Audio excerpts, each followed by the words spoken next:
بسم اللہ الرحمن الرحیم۔ آج کا موضوع ہے حضرت آدم علیہ السلام کو جنت میں کیوں رکھا گیا اور حضرت حوا علیہ السلام کی تخلیق کیسے ہوئی۔ ابلیس کو ہمیشہ کے لیے اللہ تعالیٰ کی رحمت سے دور کر دیا گیا تھا اور اس نے انسان کو گمراہ کرنے کا عزم کر لیا تھا، مگر دوسری طرف حضرت آدم علیہ السلام کے لیے ایک نئی زندگی کا آغاز ہونے والا تھا۔ اللہ تعالیٰ نے حضرت آدم علیہ السلام کو جنت میں ٹھہرایا، ایسی جنت جہاں نہ بھوک تھی، نہ پیاس تھی، تھکن اور نہ ہی کوئی خوف۔ ہر طرف اللہ تعالیٰ کی بے شمار نعمتیں تھیں۔ ان سب کے باوجود ایک عظیم حکمت ابھی ظاہر ہونا باقی تھی۔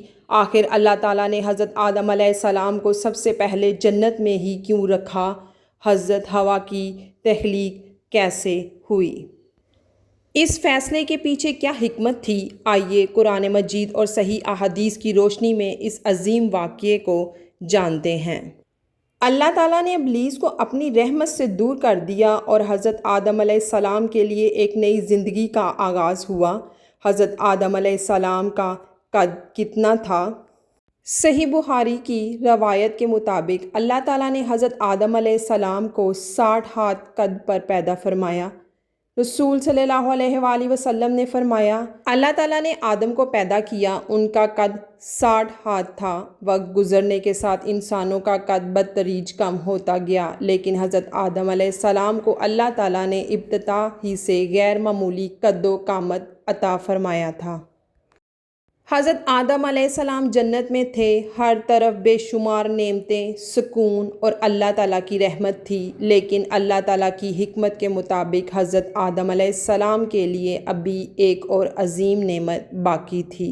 اللہ تعالیٰ نے انسان کی فطرت میں انس، محبت اور رفاقت کی ضرورت رکھی ہے۔ اسی حکمت کے تحت اللہ تعالیٰ نے حضرت آدم علیہ السلام کے لیے انہی کی جنس سے ایک ساتھی پیدا کرنے کا ارادہ فرمایا تاکہ وہ ایک دوسرے کے لیے سکون کا ذریعہ بنے۔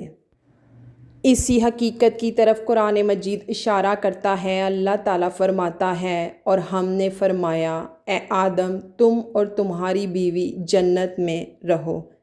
لیکن یہاں ایک سوال پیدا ہوتا ہے، حضرت حوا علیہ السلام کی تخلیق کیسے ہوئی؟ اس سوال کا جواب ہمیں رسول اللہ صلی اللہ علیہ وآلہ وسلم کی صحیح احادیث سے ملتا ہے۔ ہم اب تفصیل سے جانتے ہیں۔ رسول اللہ صلی اللہ علیہ وآلہ وسلم نے حضرت حوا کی تخلیق کے بارے میں فرمایا، عورت کو پسلی سے پیدا کیا گیا ہے اور پسلی کا سب سے زیادہ ٹیڑھا حصہ اس کا اوپری حصہ ہے۔ اگر تم اسے بالکل سیدھا کرنے کی کوشش کرو گے تو اسے توڑ دو گے، اور اگر اسے اسی حالت میں چھوڑ دو گے تو اس کا ٹیڑھا پن باقی رہے گا۔ لہٰذا عورتوں کے ساتھ بھلائی کرنے کی نصیحت قبول کرو۔ علماء کرام نے قرآن اور صحیح احادیث کی روشنی میں بیان کیا ہے کہ حضرت حوا کو اللہ تعالیٰ نے حضرت آدم علیہ السلام کی پسلی سے پیدا فرمایا۔ اس میں اللہ تعالیٰ کی عظیم حکمت تھی تاکہ میاں بیوی کے درمیان محبت، انس اور سکون کا رشتہ قائم ہو۔ یہی وجہ ہے کہ قرآن مجید میں اللہ تعالیٰ نے دونوں کو ایک دوسرے کے لیے سکون کا ذریعہ قرار دیا ہے۔ حضرت آدم علیہ السلام اور حضرت حوا علیہ السلام اب جنت میں ایک ساتھ رہ رہے تھے۔ اللہ تعالیٰ نے انہیں جنت کی بے شمار نعمتیں عطا فرمائیں اور فرمایا کہ وہ جہاں سے چاہیں خوشی سے کھائیں اور فائدہ اٹھائیں۔ لیکن ان تمام نعمتوں کے ساتھ اللہ تعالیٰ نے ایک حکم بھی دیا۔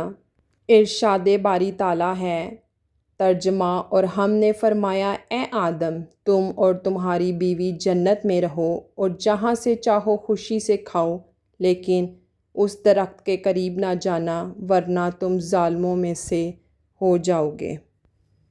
اللہ تعالیٰ کا یہ حکم بالکل واضح تھا۔ جنت کی ہر نعمت ان کے لیے حلال تھی سوائے ایک درخت کے جس کے قریب جانے سے بھی انہیں منع کر دیا گیا تھا۔ لیکن اب ایک نیا امتحان شروع ہونے والا تھا اور ابلیس اپنی قسم کو پورا کرنے کے لیے موقع کی تلاش میں تھا۔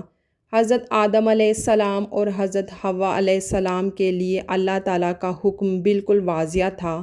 جنت کی بے شمار نعمتوں سے فائدہ اٹھانے کی اجازت تھی، لیکن ایک درخت کے قریب جانے سے منع فرمایا گیا تھا۔ یہ حکم صرف ایک درخت کے بارے میں تھا، مگر اسی حکم کی اطاعت میں حضرت آدم علیہ السلام اور حضرت حوا علیہ السلام کا امتحان پوشیدہ تھا۔ دوسری طرف ابلیس اپنی قسم پر قائم تھا۔ وہ انسان کو گمراہ کرنے کا عزم کر چکا تھا اور ایک مناسب موقع کی تلاش میں تھا۔ آخر ابلیس نے حضرت آدم علیہ السلام اور حضرت حوا علیہ السلام کو کیسے بہکایا؟ اس نے انہیں کیا کہا اور وہ کون سا دھوکہ تھا جس کی وجہ سے دونوں اس درخت کے قریب پہنچ گئے؟ انشاءاللہ اگلی قسط میں ہم قرآن مجید کی روشنی میں اس اہم واقعے کو تفصیل سے جانیں گے۔ آج کے واقعے سے ہمیں یہ سبق ملتا ہے کہ اللہ تعالیٰ نے مرد اور عورت کو ایک دوسرے کا حریف نہیں بلکہ ایک دوسرے کے لیے سکون اور مددگار بنایا ہے۔ جب انسان اللہ تعالیٰ کی حکمت کو سمجھتا ہے تو اسے معلوم ہوتا ہے کہ اللہ کے ہر حکم کے پیچھے ایک عظیم مصلحت پوشیدہ ہوتی ہے۔ مزید ایسی ویڈیوز کے لیے لائک، شیئر اور سبسکرائب کرنا نہ بھولیں۔